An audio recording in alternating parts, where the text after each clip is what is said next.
listening to Marvel Talk with JT. And here's your host, JT.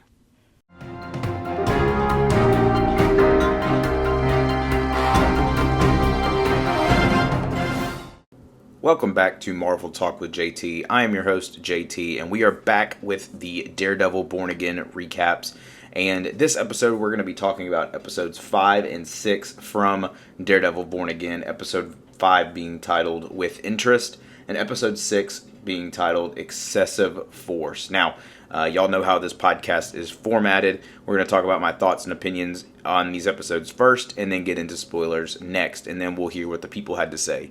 So we're going to kick off with episode 5. Like I said, it was titled With Interest, and that kind of goes along with what the episode is about. Matt is doing his due diligence for his, his firm and Murdoch and McDuffie, and he's trying to get a loan to help finance that firm, and he's at New York Mutual, a bank. And fun fact, I actually work at a bank, and so this one kind of felt a little at home with me. Granted, I don't live in New York, and so it's not the same vibe, but hey, a bank is a bank, am I right? So it kind of felt a little at home for me. This is a bank heist episode, and a lot of people that, from what I've been hearing and what I've been told, and we'll get to that in just a little bit, this one was the quote-unquote filler episode. This one was one of those that was like a side quest episode for Matt, and he's doing something that is not along with the main story, and I'm okay with that. Truthfully, I like the way that this episode felt. I thought it was really fun. I thought it was very vibrant in the sense of you've got these Irishmen who are trying to rob a bank, but little do they know they have a superhero in Daredevil in with the crew, like trying to stop them as the he's there as the he just randomly pops up, to be honest. He hears that the heist is going on, and he goes in there and tries to stop them, and succeeds, I would say. The whole episode is a lot of fun. I think for me, and if you know me personally, you know that one of my favorite things is like connectivity. I love when things are connected in some way, and this episode really has that connectivity with some certain things that are in the MCU as well. New York is a giant place in the MCU. There are tons of superheroes and supervillains and just people in general that are walking around New York. Spider-Man, you have Daredevil, Kingpin, you have Cloak and Dagger, you have Luke Cage, you have Jessica Jones. I mean, so many characters. Kamala Khan. The list goes on and on. You have so many characters that share this one singular place as a home. It makes sense to have that connectivity. So when one of these characters comes up, I was like, see, that makes sense. And I'm glad that they did that, and I'm glad they brought this character in. I did like the action in this episode, because there was action, of course. Matt has to break up the heist in some way. I like the twist of knowing that there was someone involved within the hostages that was a part of the heist. I like that aspect of it. In real life, we just celebrated St. Patrick's Day, and in this episode, they are also celebrating St. Patrick's Day, so that's kind of cool. Episode 5 was the quote-unquote filler episode that people will call it. On IMDb, I've quoted them a couple times. Take it with a grain of salt or not, whatever you want to do. IMDb has this as an 8.2, which is the lowest of the 6 episodes that is out right now. So it has it still a good, solid episode, and I think that is what it is. Now we're going to jump into spoilers of episode 5. The connectivity that I liked of it was Yusuf Khan was the father of Kamala Khan. He was the assistant manager at New York Mutual, where Matt Murdock is trying to get his loan for his firm, and I love that. I think that is the coolest connection that you can do in the MCU. It's not a big name. It's not someone that is very well known, even though he's been in the TV show Miss Marvel and he's been in the Marvels movie. But the fact that Kamala Khan's dad is in this and he is quote unquote talking to, Kamala via text, and he even drops that she is out in California with some friends. Look, there's a lot of speculation of who she could be with. I'm under the assumption, and I want to think that she's with a couple of other young Avengers or younger superheroes. I think that would be really cool. But she could be with anybody, honestly.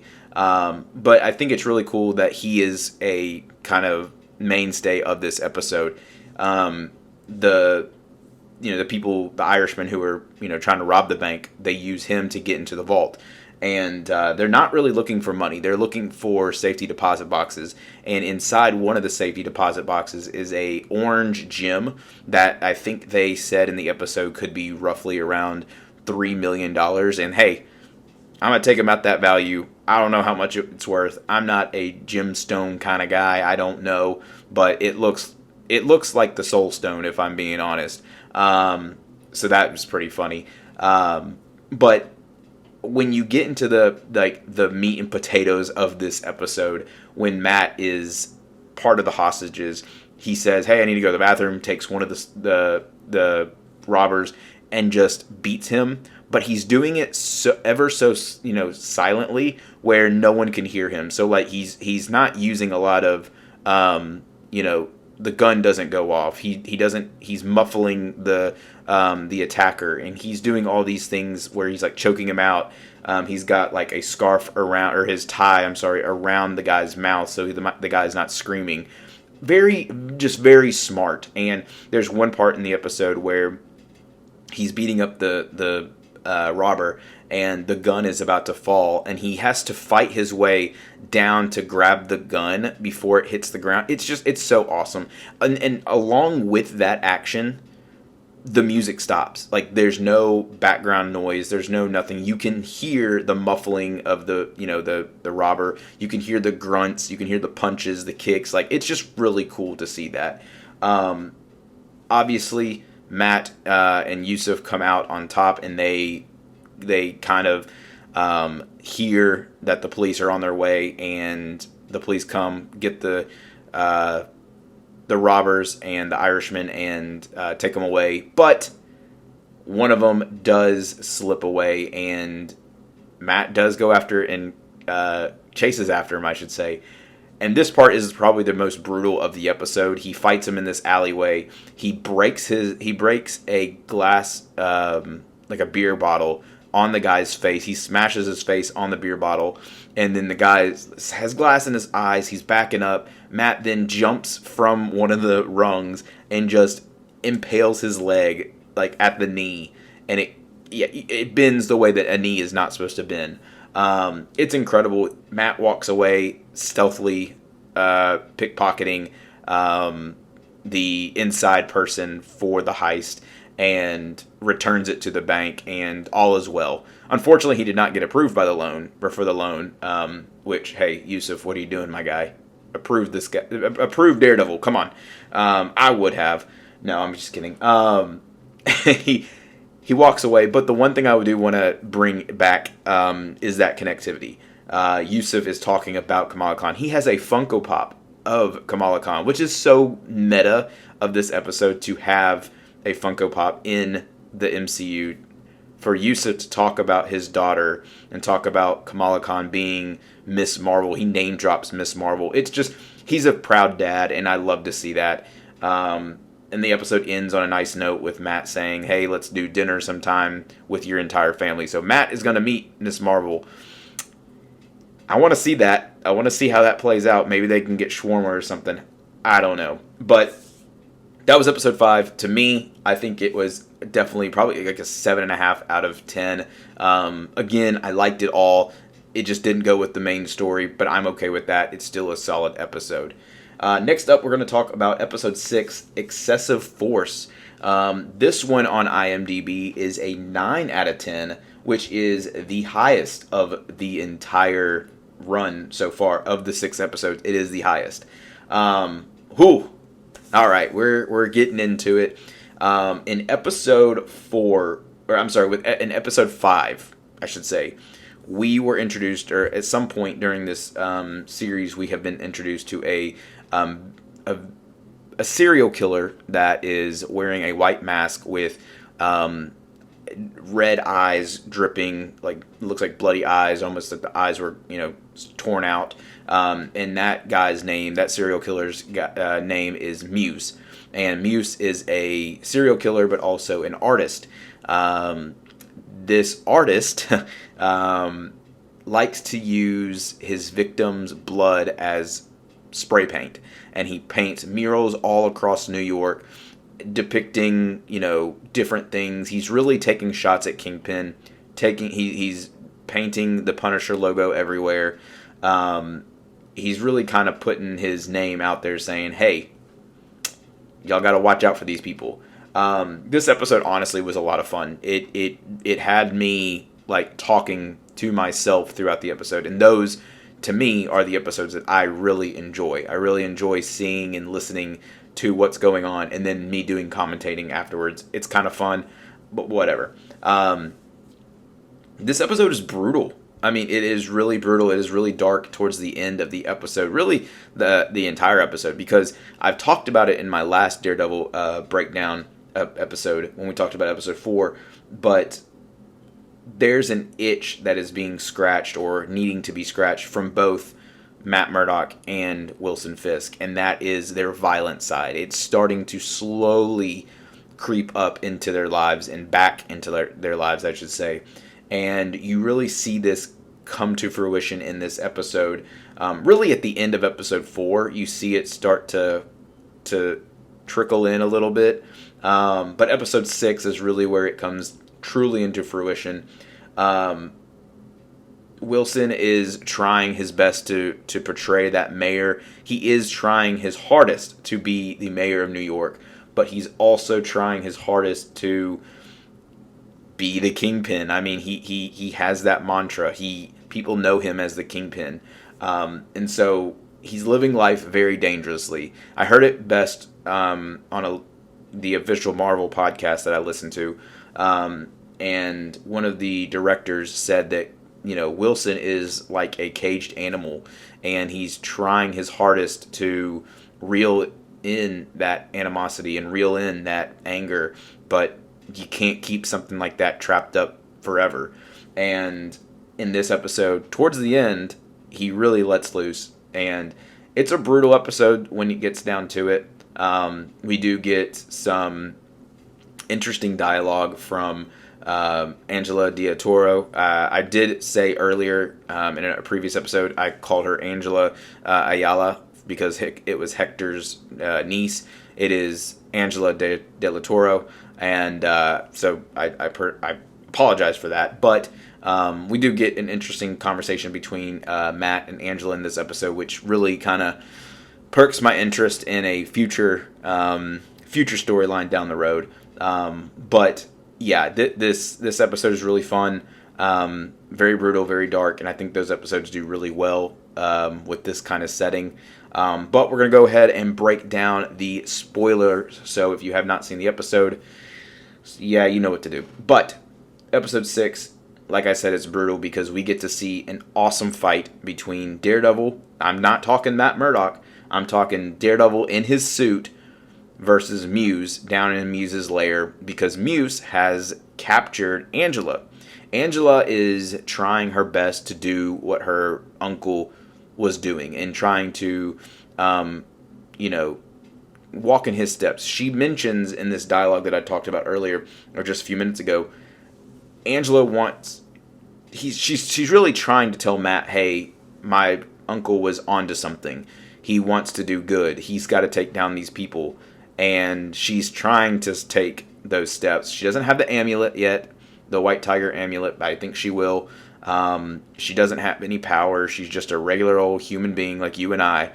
And she goes down in these like subway station channel things, and she gets captured by Muse. And when Matt figures this out, he immediately calls 911, and when they answer, it rings one time. He closes it and he says "F it," and he goes and gets his suit, runs on the rooftop of New York, and goes to find Angela and beat the mess out of Muse. And that's exactly what he does. He takes off. He finds Muse in this lair, and there's a really cool image because Muse is about to contract Angela's blood to make the his latest concoction, I should say, of spray paint, and she's passed out on the table. He gets the needle or whatever, sticks it in her. The blood's starting to. Yeah, I'm not gonna get it into too detailies about it, but Matt is on the train, and when the train passes by, Muse hears something. He goes to look at it, and it's the cinematics of this, the cinematography of this episode was amazing, because in Muse's eyes, you see the taillights of the train, but you slowly see a figure start coming in, and it is Daredevil running down the track, and he jumps, starts beating up Muse, and simultaneously, as Muse and Daredevil are having this fight, Kingpin is walking down to his cellar where he has Adam. If we all remember, Adam's the guy that Vanessa had an affair with, or did have, I don't know. While Kingpin was gone, Vanessa had an affair with this Adam guy. Kingpin came back, found out, got Adam, put him in this cellar down in their basement, cellar, whatever, and is kind of keeping him captured. Well, Kingpin is like, I've had enough. Nah, this is it. I got to do with what I got to do. And so Kingpin walks down and he's talking to Adam, and he throws him an axe. And he's like, when I was a boy, he said, the bigger guys would always pick on me, and I always had to find a weapon. And then he's like, now I don't use those weapons, I use my hand. And it's kind of like a full circle. And so Adam now has an axe to try to take on Kingpin. And that doesn't go too well for Adam because he gets absolutely demolished by Kingpin. Just smacked up against the wall, thrown on the table, thrown off the table, thrown off the wall. I mean, he's getting ragdolled over here. And again, simultaneously, you're switching fight scenes of Muse and Daredevil versus Kingpin and Adam. And it's kind of not a fair fight for Adam. I hate to say that. Look, you had an affair. That's a no-no.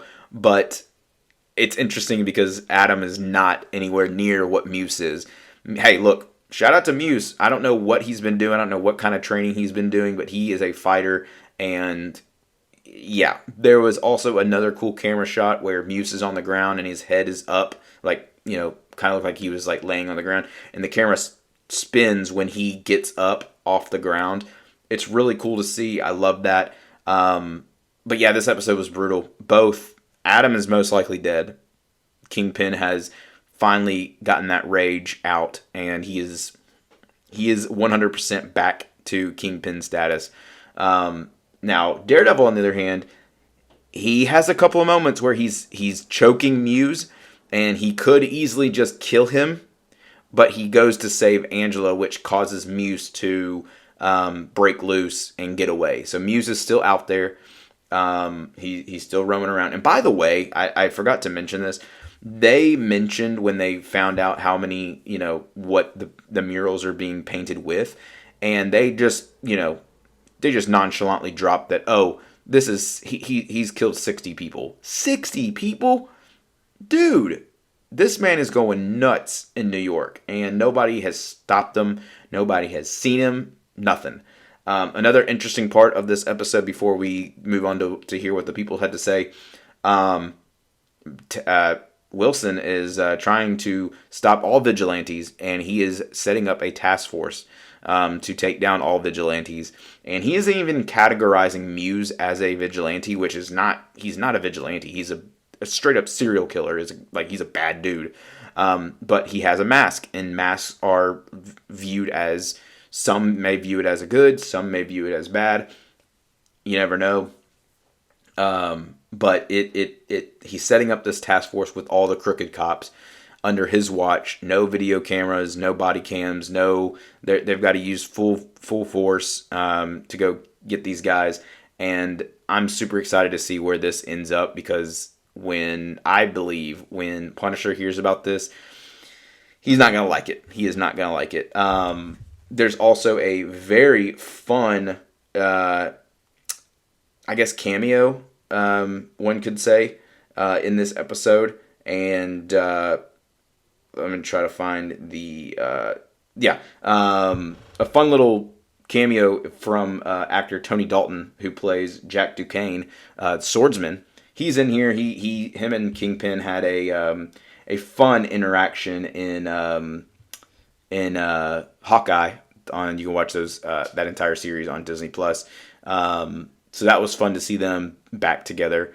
But this episode was a lot of fun. I enjoyed it immensely. I would also give it a 9 out of 10, just because I for one wanted to see that itch being scratched and see, Matt become Daredevil and Wilson become Kingpin once again. I needed to see that. It was there. We were getting teased since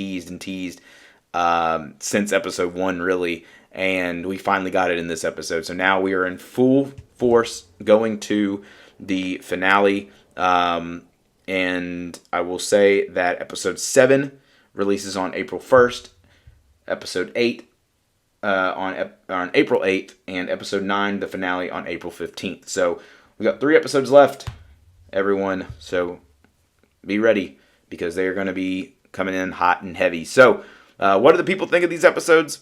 Kind of what I said. A lot of people online, I know some people reached out to me and said that while episode 5 did feel like a filler side quest episode, some people said that was their favorite of the 2. That's what people are saying. I had a couple of people text me saying that it was nice to see Yusuf back in the MCU and see that connectivity. It was really neat to see, again, even with Jack Duquesne, him coming back, and him and Kingpin have this history that we've seen on the screen. That's also really nice. But Yusuf was one that I was not expecting. Maybe you guys heard something about it online, but I was not expecting to see him. Will Kamala Khan show up? I doubt it, but you never know. Maybe we might get a post-credit scene at the end of the season where they're having dinner, and Matt is gonna, say, "Hey, I'll be your mentor," or something. I don't know. But regarding the episodes, one person did say that episode 5 felt slow and it was not their favorite, which is fine. I get it. A lot of filler episodes aren't fan favorites, but if all shows did it like this and had episodes like this where it felt unique and it felt different, then maybe people would start to like them. But normally in filler episodes, not a lot happens, and I'm okay with admitting that. They're not my favorite either, but this one was a lot of fun. But that will do it for me, guys. Thank you so much for tuning in every week and listening to me rant and talk about this stuff. I really enjoy it. It's a lot of fun. I hope you liked my emergency podcast that I did about the Doomsday casting. I had my wife on, and we talked about just the entire 27 cast members that they announced. And I will kind of do a little update to that. So if you're listening to this before you listen to that, time travel, I don't know. But they did announce that there are more cast members, and they will be announced soon or later. So if you think the 27 that they announced was it, then no. They've got more chairs. Let me just say that. And not going to lie, a day after watching that, I miss the chairs. I really do. But I'm JT. Thank you so much, guys, for listening. And this has been Marvel Talk with JT. And I'll see you next week for Daredevil Episode 7.